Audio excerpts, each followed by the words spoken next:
சிம்பு வந்து வெற்றி படம் கொடுத்தே ரொம்ப நாளாச்சு. ஆனால் பார்த்தீங்கன்னா ஏதோ ஒரு வகையில் அவரும் பார்த்தீங்கன்னா லைம் லைட்டில் இருக்கிற மாதிரி ஒரு தோற்றத்தை உருவாக்கிக்கிட்டு இருக்காரு. உண்மையில் சிம்புவிடம் இருந்து ஒரு வணிக வெற்றி படம் இப்போ வரவே இல்லை. அவருக்கு வந்து ரொம்ப தேவையாக இருக்குது.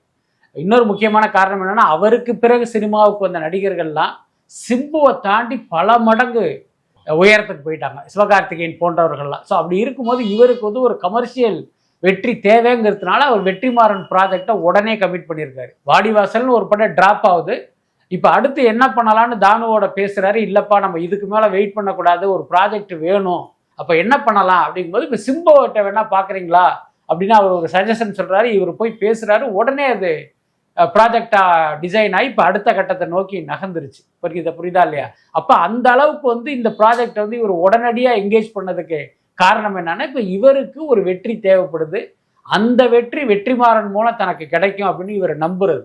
ஸோ இப்படி இருக்கும்போது இது தனுஷுக்கு சொன்ன கதை அல்லது தனுஷுடைய வடசென்னையுடைய ஃப்ரான்ச்சைஸ் அப்படின்லாம் அவர் பேசிக்கிட்டு இருக்க முடியாது. இன்னும் சொல்ல போனால் வடசென்னைங்கிறது ஒரு வெற்றி படம். ஸோ இப்போ அந்த பிராண்டு வந்து நமக்கு உதவுது அப்படிங்கிற அந்த கால்குலேஷனை பார்த்து போட்டிருப்பாருன்னு தான் நான் நினைக்கிறேன்.